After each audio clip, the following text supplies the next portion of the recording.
Hi. So I haven't done an update in a while where I talk. I've been posting a bunch of videos of me not talking, but this one I wanted to talk and kind of tell you what I'm up to and where I'm at, especially whenever it comes to the wild clay project. So my friend Katie was talking to me and she gave me this idea about going to different locations throughout the state of Alabama. I already travel a lot throughout the state doing, visiting different counties for my work. So I figured if I'm already in those areas in the state, I might as well try to get some clay from those areas. So anyway, the idea is to get different clay samples from throughout the state, process them like I process this wild clay, and see how it goes. Sounds fun. Anyway, so I've created a couple of videos on the YouTube channel and I'm calling it the Alabama Wild Clay Project. All right, maybe it'll turn into something, who knows? But right now I have some clay to play with. So just let me show you. All right, so this guy, which is the gray clay that I processed, the cream colored clay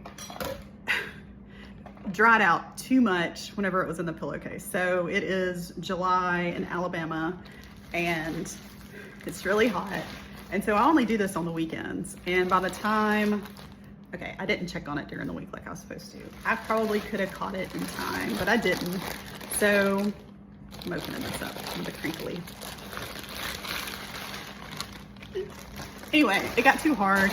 So I had to put it back in the pillow. I mean, I had to put it back in water, use the drills, break it up, and then put it back in the pillowcases. But anyway, here's the gray clay. It's a pretty little loaf. It's been in this bag, so it's been aging for a couple of weeks. I might let it go for another week or two, but it's pretty firm. It feels like it's kind of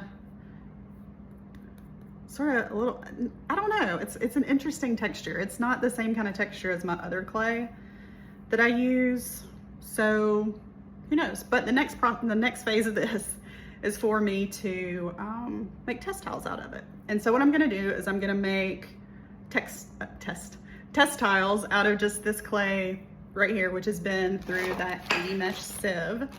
And then, hands are all gray now, black. And then this one has all of the particles still in it. So this is just from originally whenever I put it in the pillowcase. And so I'm gonna test this too. So I'll have those two. And then I'm gonna test it with, or mix it with some B-Mix, which is what this clay is, and see how that goes, because my goal is to get it to cone 6 to vitrify so it can be food safe. And I can get a mug out of it.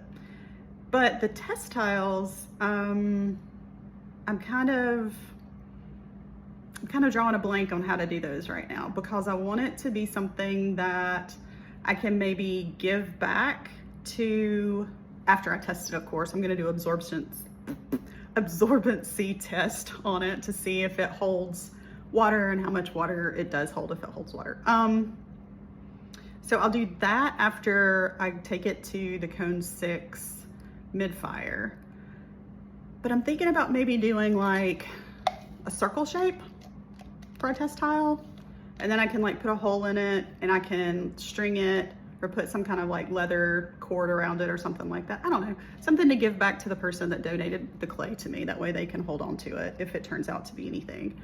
I definitely want to try to make mugs, so I could give them a mug as well.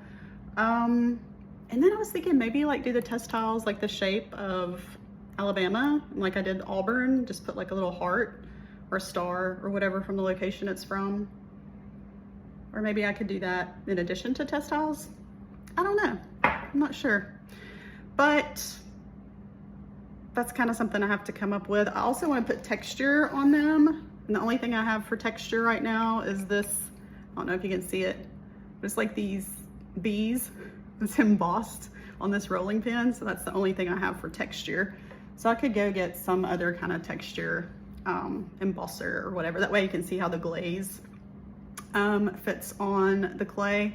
I'm just gonna do clay or clear glaze on them. That way you can see actually what the clay looks like. So I'll do it like you usually do a textile, you know, like you split it in half. So half of it has the glaze and then the other half doesn't have the glaze. So it's kind of where I'm at with that. So I'll take this clay, I'll take this clay and I'll take this clay and I'll mix some of this one with the B mix just to see if I can get it to hold up to cone 6 better than if it just is the clay by itself. I'm also gonna take this clay and mix it with the creamish colored clay that's out there that's drying out in the pillowcase again, to see maybe if that works, just to see. It's all about experimentation. But the clays that I'm looking for, just so everybody knows, in case you know of where I can get some and you wanna help me out, gray, white, or cream. So not brown, not red, not orange. Those clays have too much iron in them, and so they typically will melt if I get it up to cone 6, which is 2,230 something to 40 degrees, right? So gray, cream or white, and yeah, that's it. So no brown, no orange, no red. Oh, and then I'm gonna put my maker's mark on the mugs that are currently in the kiln. So I'm gonna unload the kiln, show y'all what came out of it, which I kind of peeked, and the evil eyes look really good. So cute. But I haven't looked underneath to see how the mugs are, so I'm crossing my fingers. A couple of them were a little drier than I wanted them to be whenever I put the handles on them. So I'm gonna do the handle shake test on them just to see if the handles come off. So I'm hoping that the handles are on there okay and I don't lose any mugs, but I can always make more. And that's just part of the process too, is sometimes things work and sometimes things don't. So we'll see. All right, so I'm fixing to go unload the kiln.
All right, now the handle test.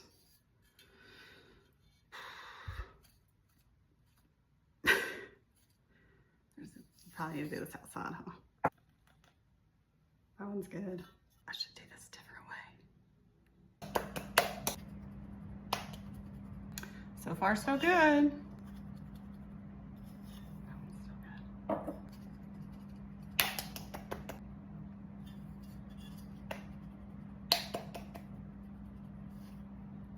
Oh, there was one that had like a, oh, this one's got like a little crack in it.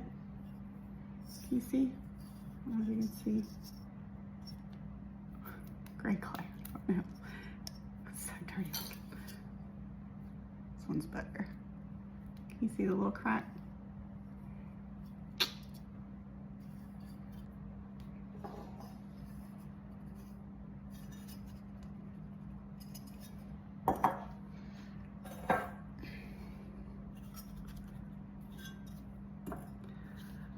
Okay, so out of all the mugs, they look good.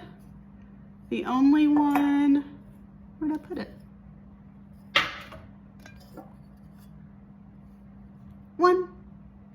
this one. Not bad.